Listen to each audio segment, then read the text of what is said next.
आज हम लोग जावा के अंदर डेटा टाइप्स एंड वेरिएबल क्या होता है वो डिस्कस करने वाले हैं। तो चलो स्टार्ट करते हैं। Data types and variable.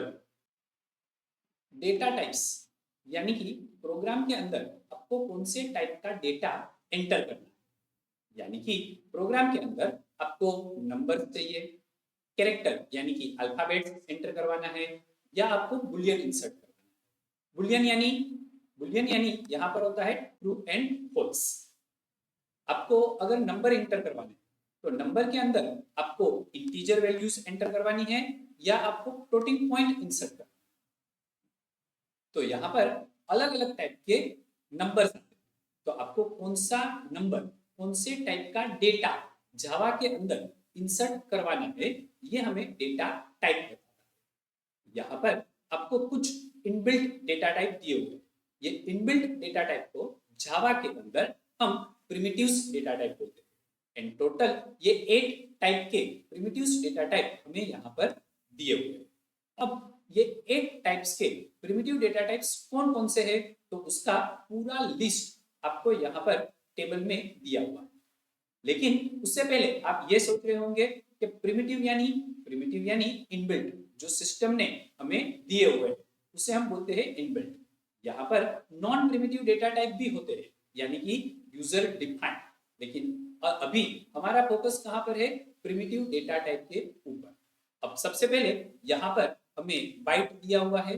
Bite जो है वो कितने बाइट मेमोरी ऑक्यूपाई करेगा, तो वो 1 बाइट मेमोरी ऑक्यूपाई करेगा। ये कौन से टाइप का डेटा स्टोर करेगा, इंटीजर यानी यहाँ पर वो होल नंबर ही स्टोर करेगा। अब यहाँ पर हमें उसकी रेंज भी दी हुई है -128 टू +127। अब आप बोल रहे हो कि अगर हमें 150 यानी 150 स्टोर करना हो तो बाइट डेटा टाइप काम नहीं आएगा। हमें यूज करना पड़ेगा सोर्ट का, जो 2 बाइट्स मेमोरी ऑक्यूपाई करता है। एंड उसकी रेंज जो है वो -32,768 टू +32,767। अगर आप बोल रहे हो कि मुझे अगर 50,000 स्टोर करना हो तो शॉर्ट डेटा टाइप यहाँ पर काम नहीं आएगा। आपको यूज करना पड़ेगा इंटीजर डेटा टाइप, जो 4 बाइट मेमोरी ऑक्यूपाई करता है। एंड यहाँ पर आपको उसकी रेंज भी दी हुई, बराबर। अगर आपको उससे भी बड़ा नंबर अगर स्टोर करना तो आप लॉन्ग यूज कर सकते हो और उसकी स्टोरेज कैपेसिटी 8 बाइट। तो यहाँ पर आपको ये सारे इंटीजर टाइप के यानी कि होल नंबर्स के अलग अलग डेटा टाइप्स दिए थे। अब आप सोच रहे हो कि हमें पॉइंट में अगर डेटा स्टोर करना हो तो आप लोग इंटीजर का नहीं फ्लोट का यूज करो, जो यहाँ पर 4 बाइट्स मेमोरी ऑक्यूपाई करता है। एंड उसकी भी रेंज यहाँ पर आपको दी हुई है। रेंज में क्या दिया हुआ है, 10⁻38 to 10⁻38 with about 7 significant digit तक आप डेटा स्टोर कर सकते हैं। अगर आपको इससे भी ज्यादा बड़ा नंबर चाहिए तो यहाँ पर आपको डबल दिया हुआ है कि जो 8 बाइट मेमोरी ऑक्यूपाई करता है, बराबर। अच्छा, अब आप सोच रहे हो कि हमें नंबर नहीं, हमें तो अल्फाबेट्स यानी कि कैरेक्टर स्टोर करना है प्रोग्रामिंग के अंदर। तो आप लोगों को केर डेटा टाइप का यूज करना है कि जो यहाँ पर 2 बाइट्स मेमोरी ऑक्यूपाई करेगा।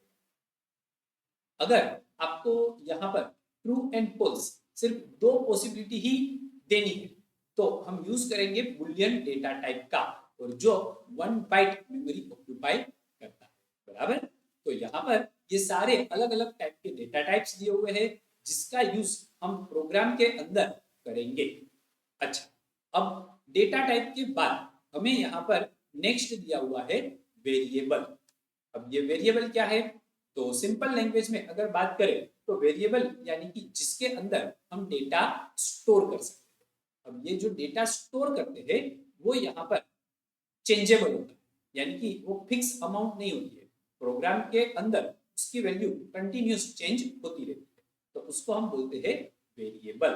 अगर सिंपल डेफिनेशन की बात करें तो यहाँ पर हमें दिया है a name use to refer to the data store in memory is called a variable. उसके अलावा यहाँ पर एक और चीज हमें दी हुई है, if we want anything to be remembered by the computer during the program execution, then it's need to be stored in the memory of computer. Program manipulate the data that is stored in memory. तो यहाँ पर आपको memory के अंदर कुछ भी data store करना है तो आपको जरूरत पड़ेगी वेरिएबल की, बराबर है?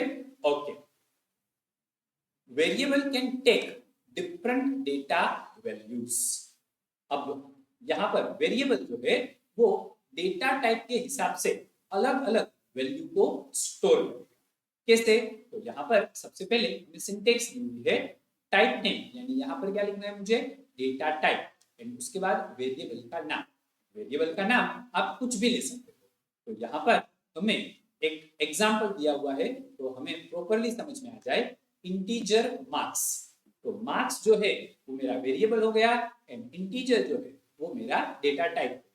अब मार्क्स के अंदर आप कोई भी होल नंबर स्टोर कर सकते, बराबर। उसके बाद आपको डबल अमाउंट कोमा इंटरेस्ट दिया हुआ है, यानी अगर दो वेरिएबल एक साथ डिक्लेयर करने तो कोमा का यूज करके आप यहाँ पर दो वेरिएबल को डिक्लेयर एक साथ कर सकते हो। अगर आपको पॉइंट में नंबर स्टोर करना है तो आप डेटा टाइप क्या लोगे, यहाँ पर फ्लोट, एंड वेरिएबल क्या हो जाएगा, रेट। अगर आप सोच रहे हो कि सर हमें अल्फाबेट में करना हो तो यहाँ पर उसका भी एग्जांपल दिया है, केर, यानी अल्फाबेट्स एंड ग्रेड हमारा वेरिएबल हो जाएगा। अगर आपको बुलियन में स्टोर करना हो तो बुलियन डेटा टाइप हो जाएगी एंड इस पास यहाँ पर हमारा वेरिएबल हो जाएगा, बराबर। अच्छा, अब यहाँ पर जो वेरिएबल्स दिए हुए थे वो वेरिएबल डिफाइन करने के भी कुछ रूल्स हैं जो हमें ध्यान में रखने हैं। तो सबसे पहले क्या दिया है, it must begin with alphabet, underscore और डॉलर साइन, बराबर। तो कोई भी वेरिएबल जो है वो कभी भी नंबर से स्टार्ट नहीं होता है, वो अल्फाबेट से, अंडरस्कोर से या डॉलर साइन से ही मुझे कंपलसरी स्टार्ट करना है। उसके बाद मुझे दूसरा रूल दिया हुआ है, no space are allowed in variables. तो कभी भी वेरिएबल के बीच में आप स्पेस नहीं दे सकते। फॉर एग्जांपल, आपको अगर लिखना है टोटल अमाउंट तो आप लिखोगे टोटल अंडरस्कोर्ड अमाउंट, आप टोटल स्पेस अमाउंट नहीं लिख सकते, बराबर है। अच्छा, उसके बाद तीसरा रूल दिया है, it can not be a reserve word, यानी कि ये एज अ कीवर्ड हम वेरिएबल को यहाँ यूज नहीं कर सकते। कीवर्ड यानी रिजर्व वर्ड। अब आपको एग्जांपल चाहिए तो कीवर्ड का एग्जांपल हो जाएगा इंटीजर, फ्लोट, ये सारे हमारे कीवर्ड्स। अब ये कीवर्ड को मैं एज अ वेरिएबल यूज नहीं कर सकता। सिंपल अगर मैं आपको एग्जांपल दूं तो हमने यहां पर लिखा इंटीजर इंटीजर। अगर मैंने इंटीजर इंटीजर लिखा है तो यहाँ पर ये इंटीजर जो लिखा वो डेटा टाइप, और ये वेरिएबल का नाम अगर आप सोच रहे हो तो यहाँ पर एरर जनरेट करेगा, क्योंकि मैं कंफ्यूज हो गया, प्रोग्राम भी हमारे साथ में कंफ्यूज हो जाएगा कि ये जो इंटीजर है वो वेरिएबल है कि डेटा टाइप। तो जावा ने यहाँ पर रूल्स क्या दिया कि कोई भी डेटा टाइप या कोई भी कीवर्ड को एज अ वेरिएबल आप यूज नहीं कर सकते। अब जितने भी डेटा टाइप्स थे, इंटीजर, फ्लोट, ये सारे कीवर्ड तो है ही, ये ध्यान में रखना, बराबर। अच्छा, वापस टेक्स्ट बुक में आ जाते हैं। तो यहाँ पर ये हमें कुछ रूल्स दिए थे कि जो हमें ध्यान में रखने हैं जब भी आप वेरिएबल क्रिएट करो तब, बराबर। अच्छा, उसके बाद क्या दिया है मुझे, गाइडलाइंस फॉर नेमिंग वेरिएबल। अब यहाँ पर गाइडलाइंस दी हुई है, गाइडलाइंस के अंदर हमें क्या दिया है, चूज मीनिंगफुल वेरिएबल नेम। अब आप सिंपल यहाँ पर इंटीजर ए, इंटीजर बी भी ले सकते हो। मैंने यहाँ पर लिखा इंटीजर ए, तो ए हमारा वेरिएबल हो जाएगा, लेकिन प्रॉब्लम ये है कि ये मीनिंगफुल नाम नहीं, तो आपको वेरिएबल के अंदर हमेशा मीनिंगफुल नाम ही लेने चाहिए ताकि प्रोग्रामिंग के अंदर हमें इजीली समझ में आ जाए कि ये वेरिएबल का यूज क्या है और ये वेरिएबल कौन सी वैल्यू को स्टोर करने वाला है। उसके बाद when name include several words such as balance amount follow one of the convention mentioned below. अब आप अगर एक से ज्यादा वर्ड यूज कर रहे हो तो आपको क्या ध्यान में रखना है, तो हमें capitalise the first alphabet of each word except for the first word, यानी कि बैलेंस अमाउंट के अंदर अमाउंट का ए मुझे कैपिटल लिखना है। अगर सिंपल यहां पर मैं लिखूं बैलेंस अमाउंट बराबर, तो ए कैपिटल कर दिया, या तो फिर आप यहां पर अंडरस्कोर यूज कर सकते हो। तो इस तरह से मुझे यहां पर वेरिएबल को डिक्लेयर करना है जब एक से ज्यादा वर्ड हो तब, बराबर। अच्छा, उसके बाद यहां पर क्या दिया है, note that the Java is case sensitive, यानी आप अपर केस में लिखते हो एंड लोअर केस में लिखते हो तो वो दोनों अलग अलग वेरिएबल्स यहाँ पर बन जाएंगे। यानी कि यहाँ पर बैलेंस अमाउंट में अगर वापस लिखूं इंटीजर बैलेंस अमाउंट, तो ये भी एक अलग वेरिएबल हो जाएगा, क्योंकि यहाँ पर ए कैपिटल है और यहाँ पर ए स्मॉल है, तो ये दोनों अलग अलग वेरिएबल बन जाएंगे। इसलिए जावा को हम क्या बोलते हैं, केस सेंसिटिव लैंग्वेज। उसके बाद it is customary for name of class to begin with upper case letter while names of variable and of method begin with lower case letter. अब आप यहाँ पर सोच रहे होंगे कि बैलेंस अमाउंट में मैंने अमाउंट का ए कैपिटल किया लेकिन बी कैपिटल नहीं, क्यों नहीं किया, क्योंकि अगर मैं फर्स्ट लेटर को यहाँ कैपिटल करता हूं तो वो क्या बन जाएगा, क्लास, बराबर। तो क्लास के लिए रूल क्या है कि हमेशा जो फर्स्ट लेटर होता है उसे capital, and method and variable के लिए रूल क्या है, यहाँ पर आप दूसरे वर्ड का जो फर्स्ट लेटर है उसे कैपिटल, बराबर है। एक चीज ध्यान में रखना, ये सारी गाइडलाइंस है, अगर आप फॉलो नहीं करते हो तो प्रोग्राम में कोई एरर नहीं है, बराबर, ओके। उसके बाद अब हमें दिया है good programming style for declaring variables. तो उसके अंदर क्या दिया है मुझे, सबसे पहले declare only one variable in declaration statement, यानी एक लाइन में मुझे एक ही वेरिएबल को डिक्लेयर करना है। उसके बाद इंक्लूड अ कमेंट, अब यहाँ पर हर एक डिक्लेरेशन के बाद मुझे कमेंट ऐड करनी है। अब कमेंट यानी प्रोग्राम के अंदर ऐसा पार्ट जो रन नहीं होने वाला है, वो सिर्फ यहाँ पर प्रोग्रामर के गाइडेंस के लिए होता है, बराबर। कमेंट और ज्यादा डीप में आगे आएगा तब हम डिस्कस करेंगे। उसके बाद थर्ड में क्या दिया है, declare important variable at the beginning of the function. अब जितने भी इंपोर्टेंट वेरिएबल्स है वो हमें प्रोग्राम या फंक्शन के स्टार्टिंग में ही डिक्लेयर कर देने। जावा के अंदर आप वेरिएबल जब भी जरूरत पड़ती है डिक्लेयर कर सकते हो, लेकिन जितने भी इंपोर्टेंट वेरिएबल है वो हमें स्टार्टिंग में ही डिक्लेयर कर देने चाहिए, बराबर, ओके। तो ये वेरिएबल के कुछ गाइडलाइंस हो गई, कुछ रूल्स हो गए।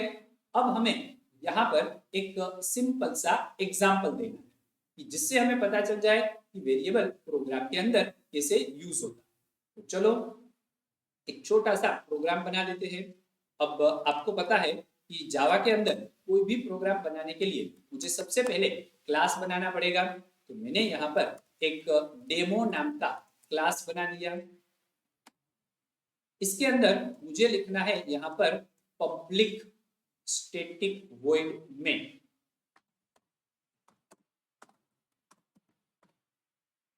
एंड उसके अंदर मुझे लिखना है स्ट्रिंग आर्ग्यूमेंट्स। अब आपको यहाँ पर याद होगा कि ये जो स्क्वायर ब्रैकेट है वो आर्ग्यूमेंट के आगे या पीछे कहीं पर भी कर सकते हैं, एंड यहाँ पर स्ट्रिंग का एस जो है वो मुझे कैपिटल करना है। उसके बाद यहाँ पर कर्ली ब्रैकेट चालू करके मैंने बंद कर दिया। तो ये क्या हो गया हमारा बेसिक स्ट्रक्चर ऑफ जावा। अगर आपको ये बेसिक स्ट्रक्चर ऑफ जावा नहीं पता तो आप मेरे आगे के वीडियो देख सकते हो कि जहां पर मैंने जावा के प्रोग्राम का स्ट्रक्चर क्या होता है वो पूरा एक्सप्लेन किया हुआ है, और उस वीडियो की लिंक जो है वो मेरे इस वीडियो के डिस्क्रिप्शन में आपको मिल जाएगी। चलो आगे बढ़ते हैं। अब मुझे यहाँ पर वेरिएबल्स बनाने हैं, तो integer a equal to 5 comma b equal to 10 comma answer मैंने कर दिया। अब मुझे यहाँ पर क्या करना है, सिंपल दो नंबर का एडिशन करना है। अब दो नंबर का एडिशन करना है तो मैं यहाँ पर कमेंट में लिख सकता हूं addition of two number, addition of two number. यहां पर ये जो डबल स्लैश मैंने किया है वो सिंगल लाइन कमेंट को रिप्रेजेंट करता है, एंड जब मैं कंपाइल एंड रन करूंगा प्रोग्राम को तब ये जो लाइन है उसको कंपाइलर चेक नहीं करेगा। बराबर, ओके। ये सिर्फ किसके लिए है, हमारे गाइडेंस के लिए, हमारे नॉलेज के लिए। उसके बाद अब मुझे क्या करना है, वेरिएबल डिक्लेयर करने के बाद मुझे एडिशन करना है, तो मैंने लिखा answer equal to a plus b, और अब मुझे ये आंसर को प्रिंट करना है। प्रिंट करने के लिए यहाँ पर हम क्या लिखेंगे, सिस्टम। सिस्टम के अंदर एस कैपिटल करना है, इसका मतलब कि सिस्टम क्या है, एक इनबिल्ट क्लास है। Dot out dot print ln. Out क्या है यहाँ पर, ऑब्जेक्ट, एंड प्रिंट एलन एक मेथड, और इसके अंदर मैंने लिख दिया आंसर इक्वल टू। अब डबल कोट में जो भी लिखेंगे वो एज इट इज प्रिंट हो जाएगा। उसके बाद मैंने लिखा प्लस आंसर, ये जो मैंने प्लस आंसर लिखा है वहां पर क्या प्रिंट हो जाएगा, वैल्यू प्रिंट हो जाएगा, और उसके बाद हमारा काम कंप्लीट। अब मुझे क्या करना है, इसको सेव करना है, तो मैं यहाँ पर स्टैंडर्ड 12th फोल्डर में चला गया और उसके अंदर मैंने सेव कर दिया डेमो डॉट जावा के नाम से। अब आपको याद होगा कि जो भी मेरे क्लास का नाम है वही नाम से मुझे फाइल को सेव करनी है। मेरे क्लास का नाम क्या है, डेमो, तो डेमो डॉट जावा से मैंने इसको सेव कर दिया, मैंने मिनिमाइज कर दिया। मिनिमाइज करने के बाद अब मैं स्टैंडर्ड 12th के अंदर चला गया। यहाँ पर हमने कमांड प्रॉम्प्ट के लिए cmd लिख दिया। उसके बाद यहाँ पर मुझे कंपाइल करना है, तो मैंने लिखा जावा सी। उसके बाद डेमो डॉट जावा, देखो कोई एरर नहीं आई, सक्सेसफुली कंपाइल हो गया है। तो मैंने यहाँ पर लिखा जावा डेमो, एंटर। तो देखो यहाँ पर आंसर आ गया है, मेरा आंसर इक्वल टू 50। तो आपको प्रॉपरली ये पूरा प्रोग्राम समझ में आ गया होगा, इसको कैसे कंपाइल करते हैं, कैसे रन करते हैं, ये भी समझ में आ गया। अब आपके कंप्यूटर के अंदर अगर आपने प्रोग्राम को रन करने के लिए पाथ सेट नहीं किया हुआ है तो पूरा पाथ जावा का कैसे सेट होता है वो मैंने इसके पहले वाले वीडियोस में बताया हुआ है प्रैक्टिकली, तो प्लीज आप उसे देख लेना ताकि आपका पाथ प्रॉपर्ली सेट हो जाए। बराबर, ओके। तो आपको पूरा प्रोग्राम समझ में आ गया होगा। अगर समझ में आ गया है तो मेरे वीडियो को लाइक कर देना, एंड अगर आप नए हो तो इसको सब्सक्राइब भी कर देना। Thank you.